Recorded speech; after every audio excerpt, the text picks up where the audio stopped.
Om Shanti, and a very warm welcome to Dr. Sachin. How many of you know Dr. Sachin? Yes, so most know from the internet or from classes here? Both, classes also. So you don't need too much of an introduction. But as you know, Dr. Sachin works at the hospital as a doctor, and he is well known, very well known, all over India and now in many, many countries around the world. So it's wonderful that we are able to have his churnings on the Murli from yesterday. Shanti. Om Shanti. Just prior to American-Spanish War, there's a beautiful story which had come in one essay written by Albert Hubbard, and the name of the essay, which was quite famous, and even a film was made by Thomas Alva Edison on that essay in 1936. The Message to the Garcia. This essay had been narrated and re-narrated in many companies, corporate institutions across the world. And the story is very simple. The President of America, William McKinley, wanted to deliver a letter to the leader of insurgency, whose name was Garcia, and he was deep somewhere in Cuba island. And it was a very difficult job, and nobody knew where is Garcia. And there was one army officer, whose name was Rowan, and he took that letter, strapped it across his chest, and went off the coast of Cuba without even asking, where is this Garcia? How to find this Garcia? And he just went off, and with much difficulty he delivered the letter and came back. So this author, Albert Hubbard, has written an essay on this, and the focus was on this man, Rowan, did not ask anything, did not have any questions, did not give any excuses as to where is Garcia, how to find him, where to find him, how difficult would be the path. He just took the letter and delivered it. And the author writes in the essay, each one of us has a letter to deliver. And it depends on our earnestness, our determination to deliver that letter without making any lame excuses.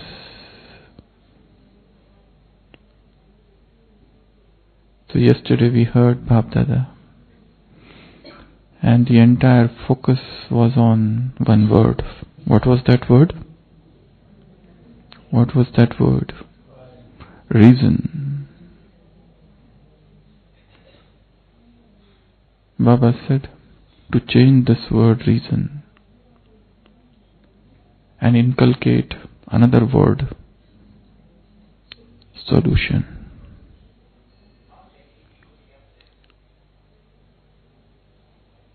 When Baba uses the word reason, karan, he uses always in the negative sense. We know the word reason means what? Reason means why you are late, because this has happened. So reason means cause. But Baba doesn't use that word in that sense. To my understanding, reason has got three meanings. The first meaning is cause, but Baba doesn't use it in that sense. The second meaning of the word reason is excuse. And Baba has always used that word reason to mean excuses, making lame excuses. And the third meaning of the word reason, in psychology they call it rationalization or justifications. Out of the many ego defense mechanisms, one of the mechanism is rationalization or justification, and that is included in the category of ego defense mechanism. So yesterday's entire Murli was somewhere focusing on that word reason, and Baba said the next two meanings of the word reason, he doesn't use that positive meaning means cause. He always uses the word reason means, Baba said, liberate yourself from reason, become a liberator, and then only you can help souls to reach the land of liberation. So today we are going to discuss about yesterday's Avyakta Murli. That was the recorded Murli of 7th April 2009. Recorded Murli of 7th April, World Health Day 2009. Why do we make excuses? Yes. Why do we give reason? Baba said you have lived with reason for half the cycle. You have lived with reason for half the cycle, and this word reason is responsible for bringing you down. And if we analyze our own life, and if we look at a mute spectator and analyze the lives of many, many Brahmins, we will come across that we live in the world of reasons. We live in the world of lame excuses. And why do we give reasons, and why do we have those excuses? This is a topic to churn. We give excuses for physical reasons, mental reasons, and spiritual reasons. If you have to divide reasons in three parts, there could be first physical. I was not well, I am not feeling well, I am sick. Before sleeping at night, you have a thought that I am feeling slightly feverish.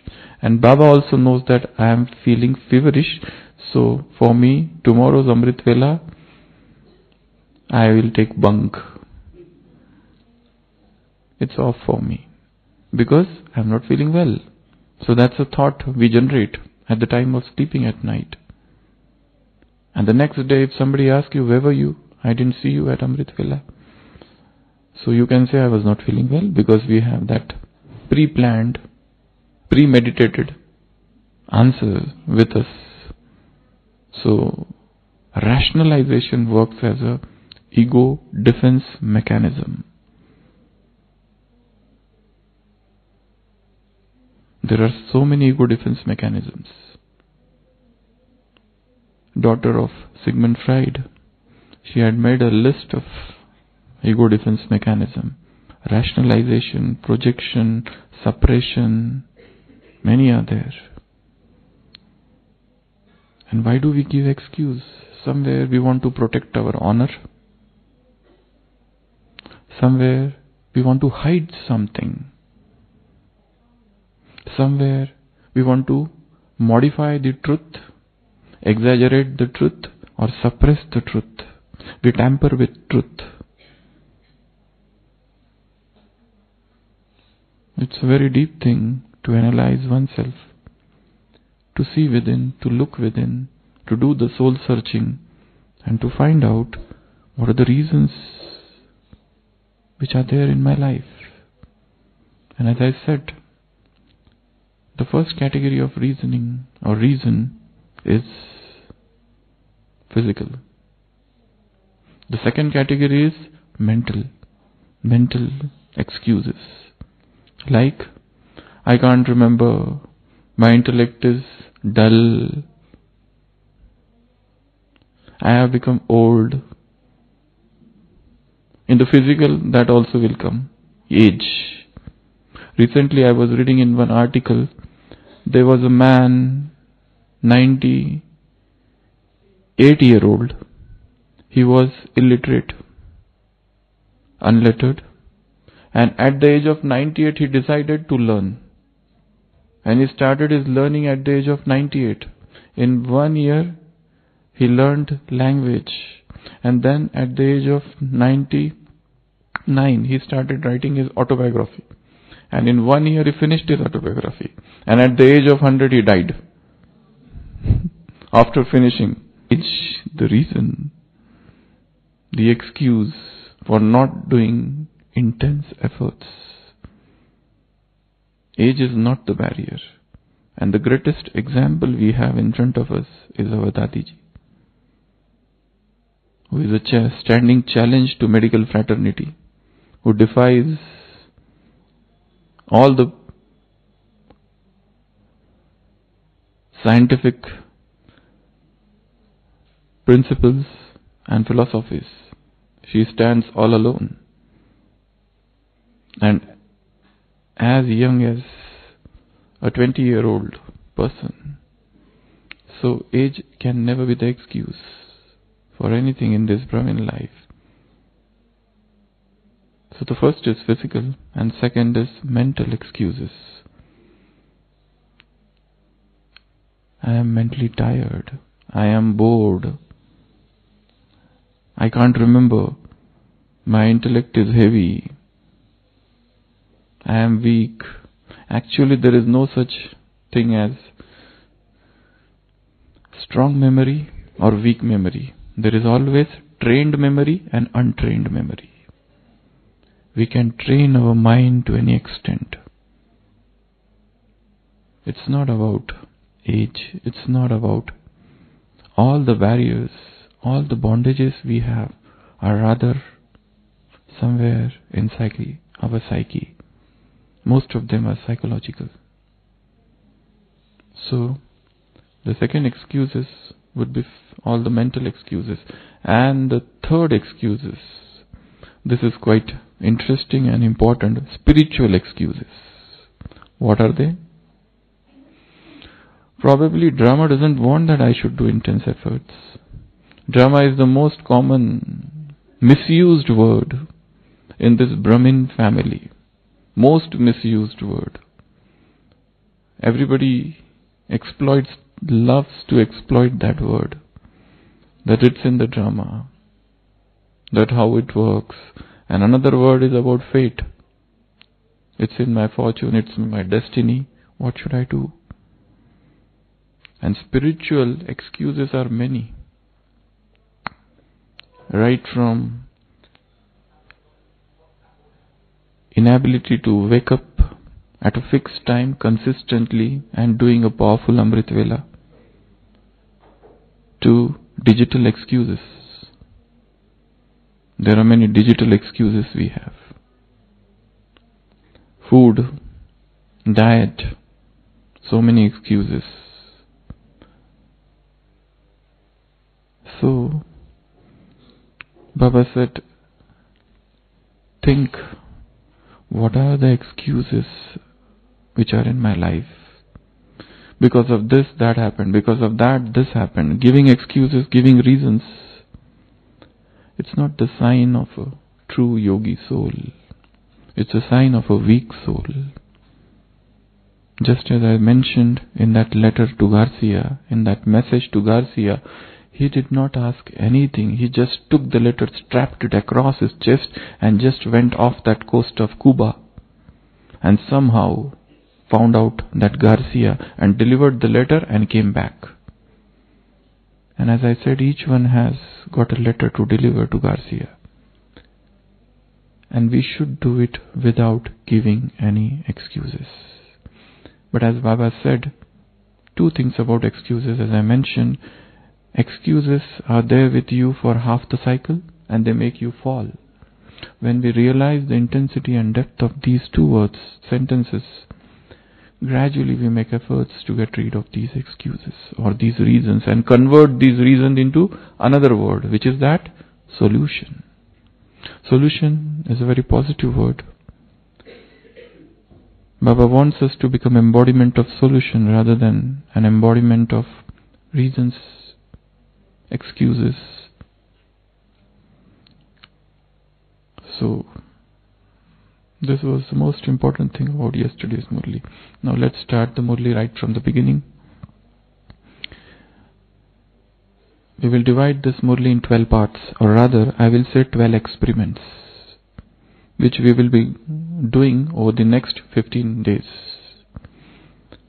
Trying to do one or other experiment throughout the day and seeing what changes it brings.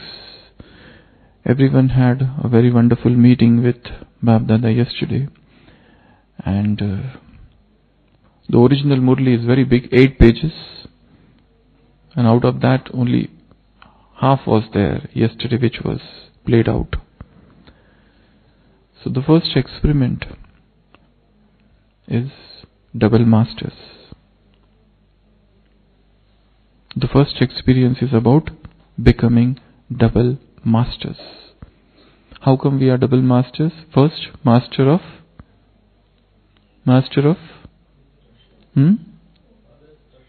Father's treasures, and second, master of self-sovereignty. So we have to become double master. Double master means whatever treasure is Father's, that should become mine. And the greatest treasure Baba has got is Gyan, is knowledge. What is my intensity to imbibe this knowledge? How thirsty I am, like that bird which wants only to drink the water falling from above. Baba often mentions Chatrak. How I am like that thirsty bird to know this knowledge. The deepest principles of psychology Baba has explained in all the Avyakta Murlis. If you study deeply all the Avyakta Murlis of 1970s and 80s, you will find such deeper things which are not mentioned ever by any Western or Eastern philosopher or psychologist or thinkers. Such deeper things are there. Only thing is that probably we have not read. If I ask you one question, how many of you have finished reading all the Avyakta Murlis from 1969 till now? Anybody? All Avyakta Murlis. Right from 1969, the first Avyakta Murli was on 21st January 1969 till 2017. Now we have not read the syllabus, okay? And now the paper comes in life and we say, this is out of syllabus. Probably we have not read. No question of life is out of syllabus. Every topic Baba has touched upon. So, make it a goal from today. In next 1 year, I have to finish reading, at least one reading should take place in 1 year. All the Avyakta Murlis. Start from 69. Each day, read it, churn it, think about it, reflect upon it, discuss about it. This is the best or the greatest treasure of knowledge. In India, many Bharatvasis, they have started this as a project. As a project, they call it Maha Project. Great project. And the aim of the project is to revise all the Avyakta Murlis. And the moment you start revising Avyakta Murlis, the moment you start reading Avyakta Murlis, automatically you get free from all the wastes. Your mind starts getting filled only with those beautiful points of knowledge. You start correlating different points of knowledge. You start playing with the jewels of knowledge. Is it not the best use of time? in this confluence age, rather than thinking why this is happening, why that is happening, what is happening in this department, why this brother is here, why that sister is there, why these people do like this. You get rid of all of these nonsensical things, and your mind is filled only with knowledge. So, in next 1 year, make it a point that you finish reading. When I say in 1 year, just imagine how many changes in your lifestyle you'll have to do. So much time we waste throughout the day in so many worthless things. You know, one English grammarian has said a very beautiful thing to those people who want to learn English but find it very difficult to learn language. Whether it is English or whether it is Hindi, same. He says, when I see people standing at the tea stall and chit-chatting about all the worthless things, I feel pity upon them, that rather than making use of their time in studying language, in studying grammar, and becoming a perfect speaker and thinker for the rest of their life, they are wasting their time. He tells this to those who are non-English speakers learning English. And this is about wastage of time. So when I say that you have to finish reading all the Murlis, it is not just about reading, it is about adjusting the whole day. It's about not wasting a single moment. It's about constantly churning. It's about constantly remaining merged in that ocean of knowledge. And unless and until we have a goal, a aim in front of us, we are scattered. The intellect is scattered. The moment you tell your mind after Amrit Vela today, from 5 o'clock till 6 o'clock, rather than going to sleep after Amrit Vela, I have this Murli to read, to think, and throughout the day I have to revise it. No matter how hectic my lifestyle is, no matter how much I am traveling or going across different places, even for service or gross service, whatever may be the cause, once you decide that I have to do, it will be done. A determined mind can do anything. So the Baba has got knowledge as a treasure. He has been giving and giving and giving and giving. But how much we are taking and how much we are imbibing. He is the ocean of virtues. Recently there was a Avyakta Murli where Baba said, just as that sun is there, and if you stand in front of that sun, you imbibe his rays. In the similar manner, stand in front of this ocean of virtues, this sun of virtues, Baba, God, and imbibe all his rays. You can do as an experiment. In the morning hours, 8 o'clock, 9 o'clock, just stand in front of sun and feel all his rays are coming upon me. And in the similar vein, then imagine that it is the sun of knowledge, Baba, and all his rays are coming upon me. I am imbibing all those virtues. So he is the ocean of treasure. So to become double master means, first, Baba's treasures are my treasures. And second, to become double master means to become self-sovereign, self-controller, self-restrained. This is the most important thing in Brahmin life, in the life of a yogi. A yogi means who has a controlled lifestyle. And most important thing to control are 3. Food, habits, speech and sleep. Probably we are overeating, probably we are oversleeping, and probably we are over-speaking. To bring control in these 2 things is very important. Brother Jagdish has said somewhere in his book that he talked about Om Shanti Bhavan. He said that if suppose whatever a Brahmin has spoken throughout his life, if that everything gets recorded and we make a cassette, the entire Om Shanti Bhavan will get filled of it. Speech. And out of that, you have seen that sound box in Om Shanti Bhavan. Whatever cassettes would be in the sound box, that would be the only worthwhile speech. Rest, everything waste. We keep on speaking and speaking and speaking and chattering and chattering and chattering without realizing the greatest speech is silence. Such unprecedented powers are in silence. When we go in that internal deep silence, that is the point we start understanding this knowledge. So the first experiment from yesterday's Murli is to become double master. So first I said about that project that I have to finish reading all the Murlis. And no matter what adjustments I have to do throughout the day, I will do.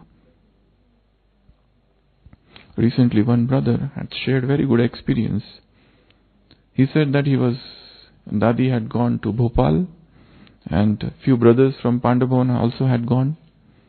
And he said that I was in the train for 2 days, and in those 2 days I spent my entire day and night, whatever time I got, in study of Avyakta Murlis. I did not waste a single moment in train. Such a beautiful experience. I didn't waste a single moment. So first is to become double master. Do this experiment. The second experiment is child and master. Baba says my children, children says my Baba. So in this way you get the authority of becoming a child and master. And whenever Baba talks about a child and master, it's mostly about meetings. Whenever there is a meeting, as a master, you give your opinion. But once the things are finalized, then you accept it as a child. So you should have the humility of a child to accept the decision taken by seniors, rather than putting your ego in between, that I suggested this, why it has not been followed. Baba says, keep this balance of being a master and child. When to become master, when to become child. The ego which is in our hearts wants to become master where it should become a child, and that is the cause of conflicts. So maintaining this balance of a child and master. When to become master, when to become child. So you can take this as a homework from yesterday's Murli. Which places I should become master, and which places, which situations, what circumstances I should become a small child.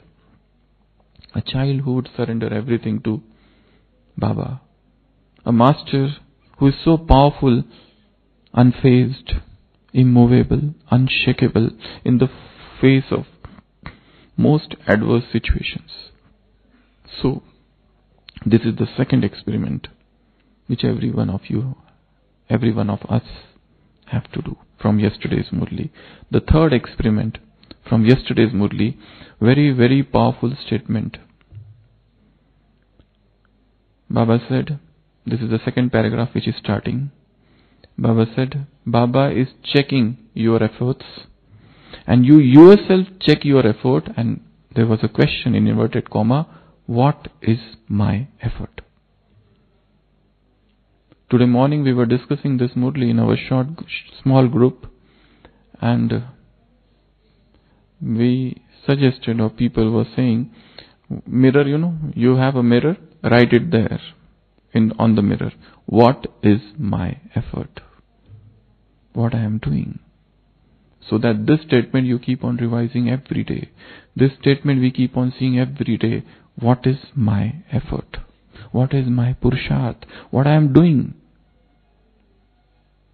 How life is going on? Am I doing everything as per Srimad?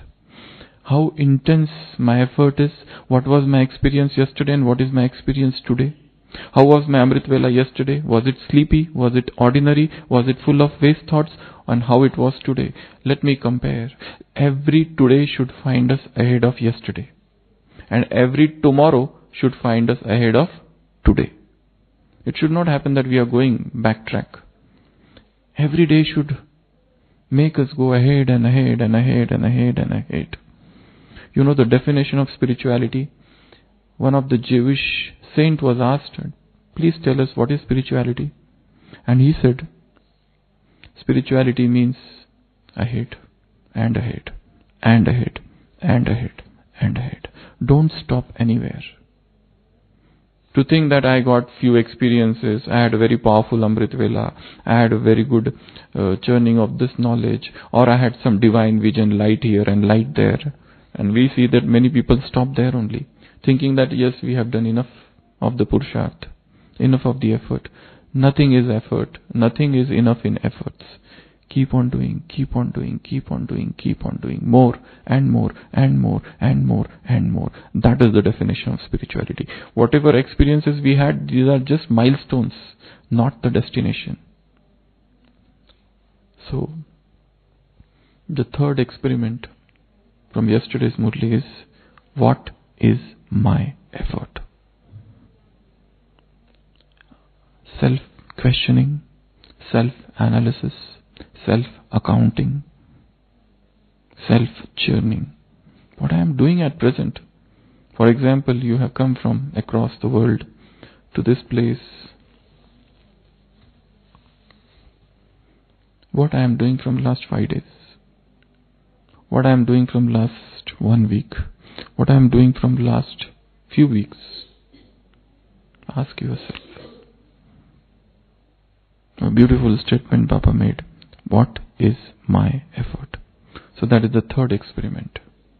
The fourth experiment from yesterday's Murli is from where we started this class. Reason and solution. What are the excuses I often make? You know, why do we make excuses? One of the reasons of making excuses is habit. We have become habitual in making excuses. Not because of there is a fear or there is some suppression, but we have become so accustomed to it that we keep on making excuses, one excuse after another, another excuse. Some or other excuse for everything. Getting up, Amrit Vela, excuse. Not churning Murli, every day's Murli, we have an excuse ready. Not practicing bodiless stage throughout the day, we have excuses.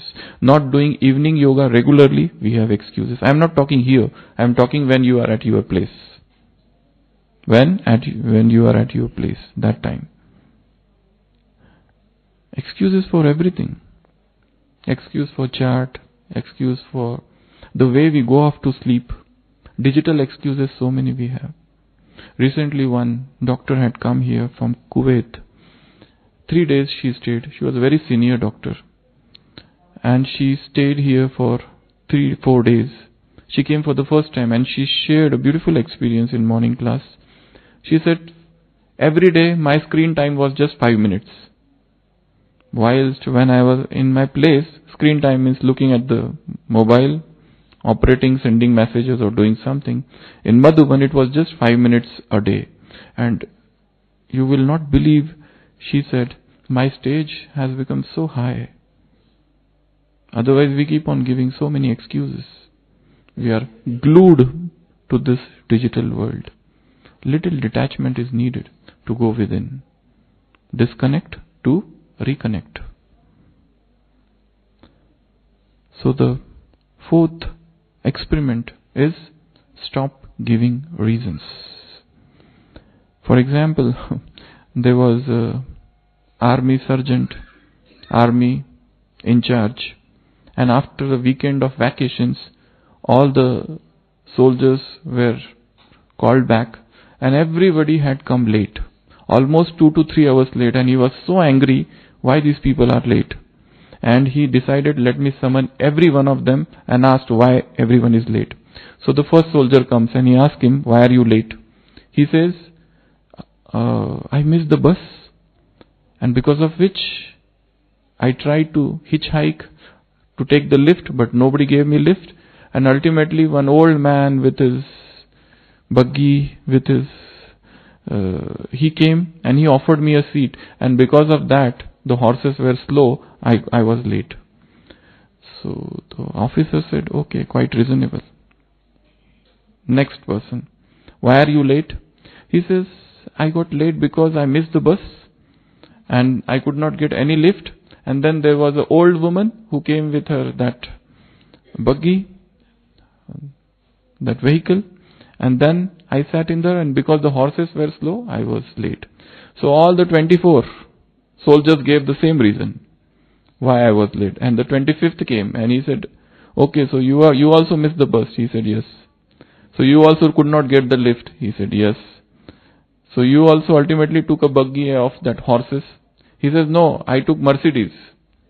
But then the entire road was filled with those buggies and those horses. That's why I could not come on time. So, reasons, excuses, justification, rationalizations.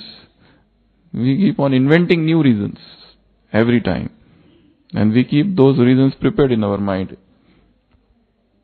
If somebody doesn't go to Murli class and he has few reasons always prepared. Because to face, if asked a question, why are you not coming? So we have that pre-prepared, premeditated, pre-planned reason with us. For everything. So this is how our mind works. So the fourth experiment is remove these reasons. Fifth is, Baba use rhyming word, Nivaran and Nirvan. Nivaran means solution, Nirvan means land of liberation. You are the liberators. Liberate yourself from this word, reason, and you have to take all the souls to that land of liberation. So liberating oneself.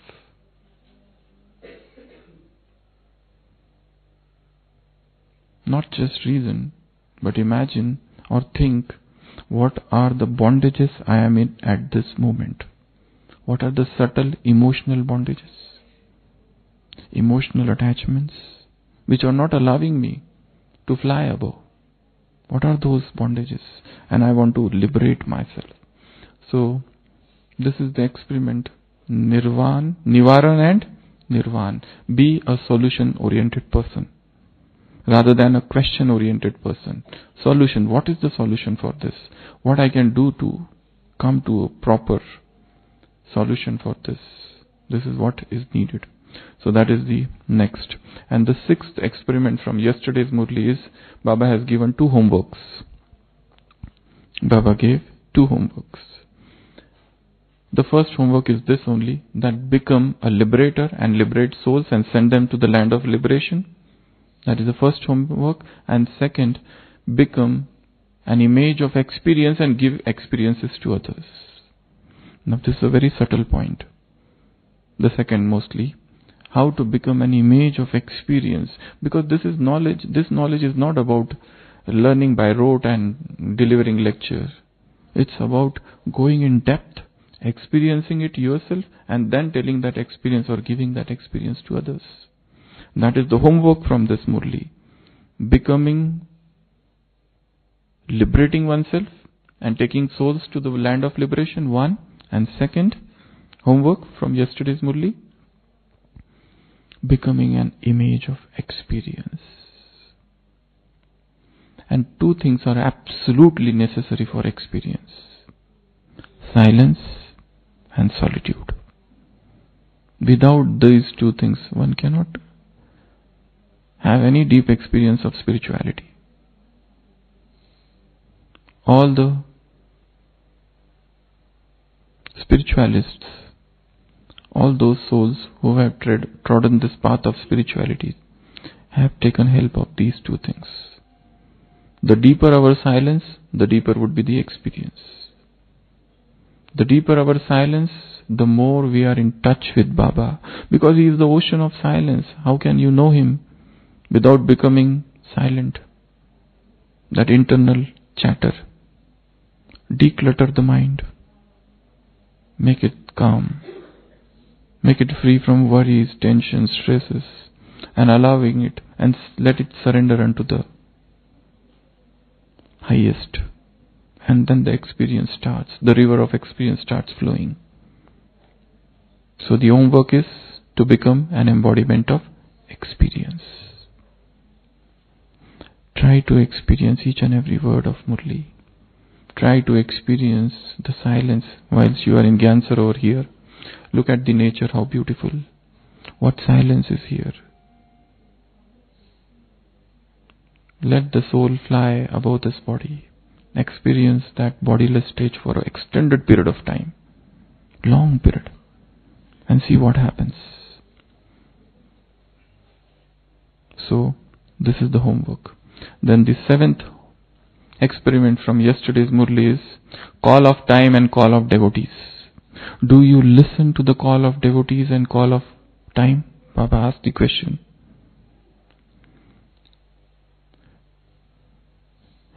If you had been in nature, okay, just go in nature and sit somewhere on the rock or on mountains, and there is a pin drop silence. You will feel that you are trying to hear the voices which are coming from beyond, the whispers from beyond. So deeper the silence, then only you will be able to hear the call of devotees, the call of time. Otherwise you cannot. Or rather you will start hearing many other voices. In Hindi they use the word Akashic records. The sky has got records of all the things which it had heard. What Abraham Lincoln had said, that is there preserved as records in this air. What Mahatma Gandhi had said, what Brahma had said, what Dadis have said, who have left the mortal coil, what they have said is still preserved in this atmosphere. It is known as Akashic records. So when you become silent within and also attain the highest level of purity, you start listening to those whispers. You start understanding what souls are saying who are far away. Those unspoken words one starts catching. So make it an aim. One experiment you can do for this, which is not a part of yoga, but you can do. Go anywhere in the morning hours in this campus, sit, close the eyes and try to listen to everything which is happening around. Chirping of birds,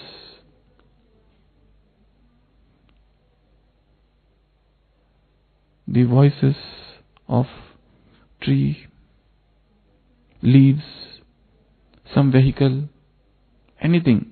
Don't miss anything. For 10 minutes just close the eyes and try to listen the voices around.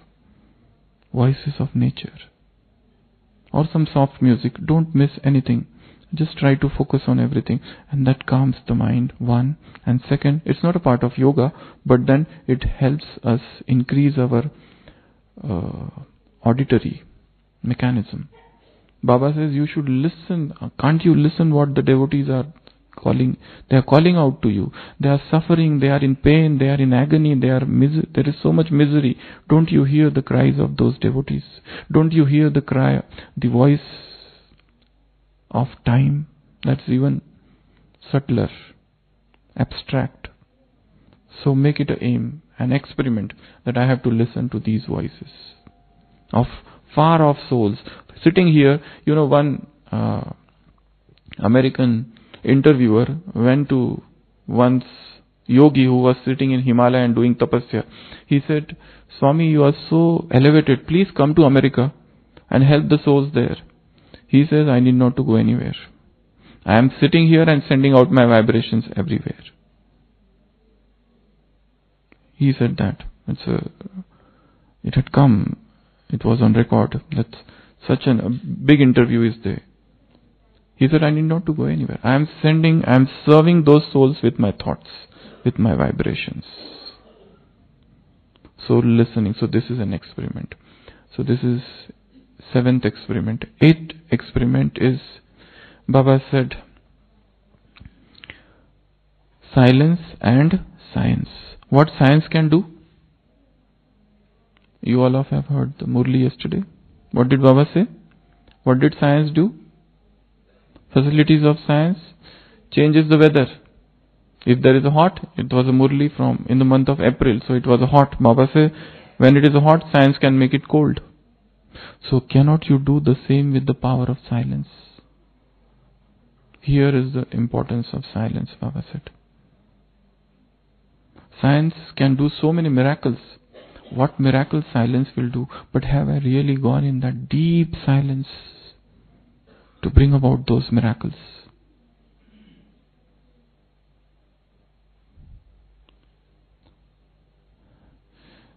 As I said, the deeper the experience of silence, the deeper would be the experience of spirituality.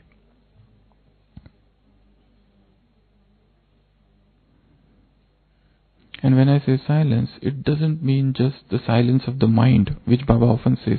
It also means speech.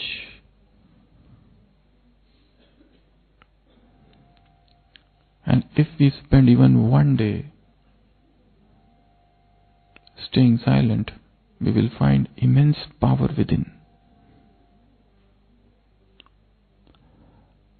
I am telling you this because in my own life, long before coming in Gyan, once I was silent for 6 months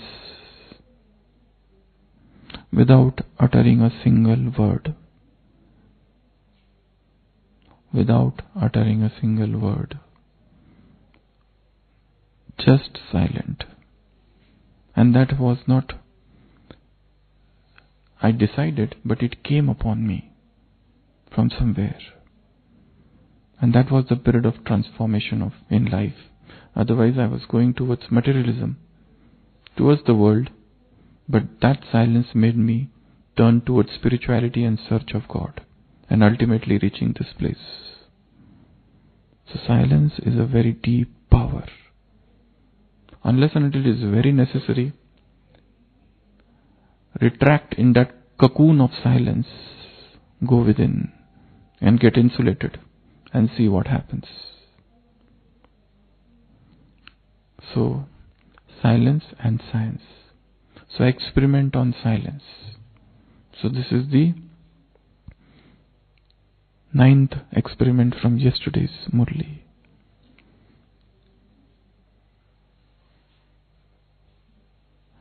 Keep on experimenting with silence every day. Let's see what happens. Stay 2 hours in silence. And most importantly, one more thing about silence. Silence during work hours. Silence during seva at your place. Silence during your job hours. Silence in your that period where you are very busy, very heavy, hectic work is going on. That time to remain silent increases the work quality. Our capacity, stamina will increase if we stay silent during the work period, during the seva hours. So that is the 9th experiment everybody has to do. Then coming to the 10th.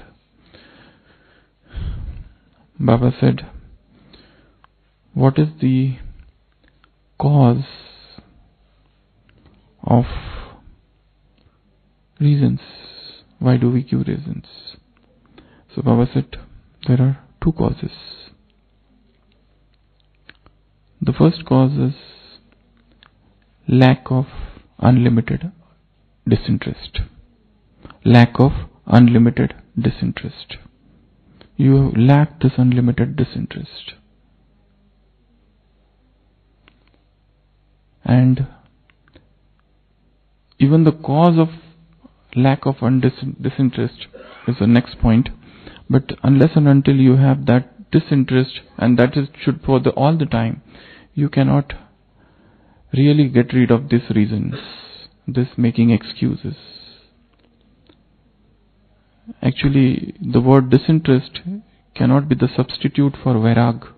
Vairag is a word, Hindi word, which means total loss of, you are not interested. The better word is dispassion. There are 2 words in English, one is uninterested and another is disinterested. Any difference?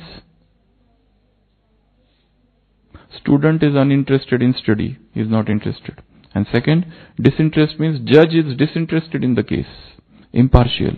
So disinterest has got more that value of being in the neutral position. So vairag, though it cannot be translated as disinterest, but yes, we use that word. Better word I will say is dispassion. To be dispassionate, and Indian scriptures uses the same word.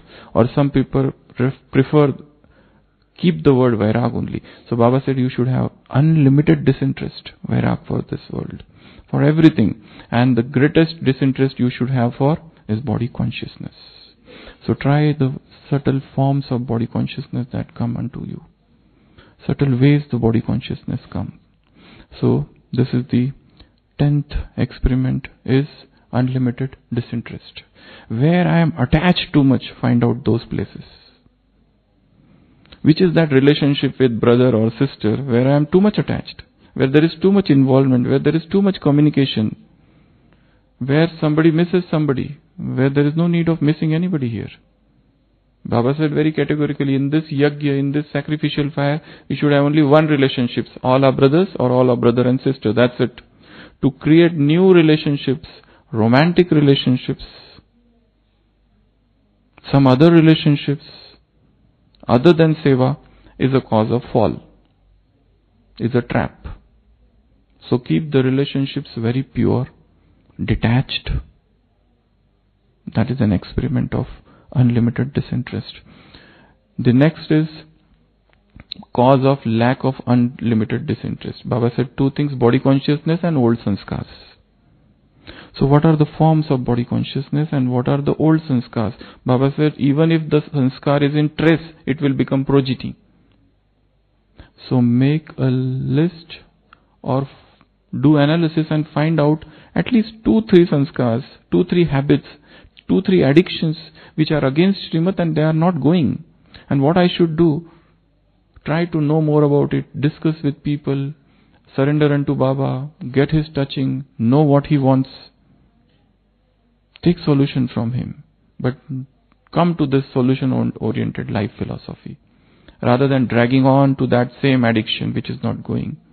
So this is the one thing. And the last thing, benefits of this unlimited disinterest. The last experiment here, most important thing Baba said is about this will help you keep balance in sadhan and sadhana. Sadhan means facilities of science and sadhana means your spiritual endeavor. So this unlimited disinterest will help you keep a balance of these two things. So these were some of the experiments. So balance is a very important word. Churn more on this balance. Where my mind is tilting. Mind has a tendency like pendulum. It goes to that side, it goes to this side. To stay in between is difficult sometimes. When it going that side, it is gaining the tendency or power or momentum to come on this side. So swinging like this.